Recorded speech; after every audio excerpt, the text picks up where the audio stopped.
Lufthansa Technik Malta se tkun qed tinvesti 22 miljun euro f'hangar ġdid tal-manutenzjoni tal-ajruplani wide body biswit il-faċilitajiet tagħha f'Ħalluqa. Dan l-investiment ukoll frott l-appoġġ tal-Gvern permezz tal-Malta Enterprise u Windis. Ħabar dan il-Prim Ministru Robert Abela waqt konferenza tal-aħbarijiet flimkien ma' tmexxija tal-kumpanija fil-faċilitajiet tal-kumpanija fejn ġie spjegat li apparti l-hangar il-ġdid dan l-investiment se jkun qed jinkludi wkoll spazju ġdid biex jakkomoda sa 3 ajruplani parkjati.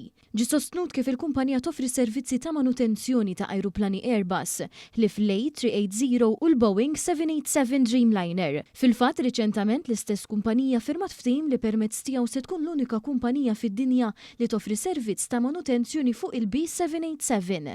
Fid-diskors tiegħu il-Prim Ministru Robert Abela sostna kif dan il-proġett se jkompli jpoġġi lil pajjiżna fuq quddiem fl-industrija dinjija tal-MRO. Madankollu rimarka kif il-punt ta' tluq jibda l-andament tal-ekonomija Maltija u l-prospetti ekonomiċi mill-aktar b'saħħithom li qed ikompli jikseb pajjiżna, riċentament bir-rating ta' A+ minn Fitch Ratings. Brabta mal-industrija tal-avjazzjoni Dr. Abela rimarka li f'sena waħda biss l-impjiegi fis-settur tal-MRO żdiedu għal 1224 fl-2025, żieda ta' 14%.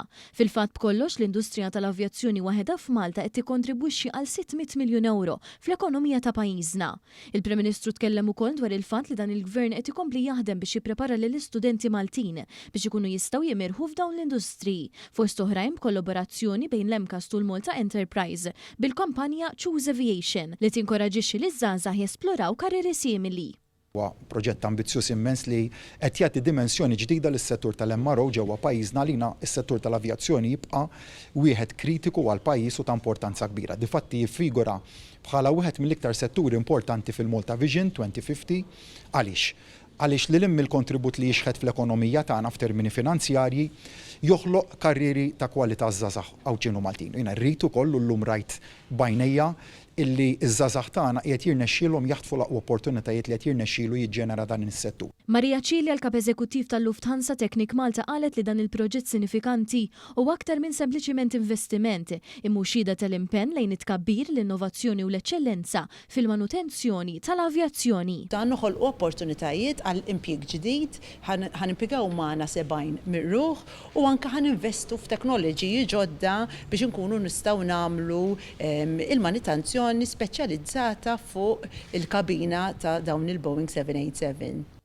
Min-naħa tiegħu il-Ministru għall-Ekonomija, l-Intrapriża u l-Proġetti Strateġiċi Silvio Xkembri qal li dan l-investiment hu sinjal ċar tal-avvanzi li għamel pajjiżna fil-qasam tal-avjazzjoni. Spjega kif permezz ta' dan il-proġett qed inkomplu nsaħħu l-irwol ta' pajjiżna fil-qasam tat-tiswija u l-manutenzjoni tal-ajruplani fl-Ewropa.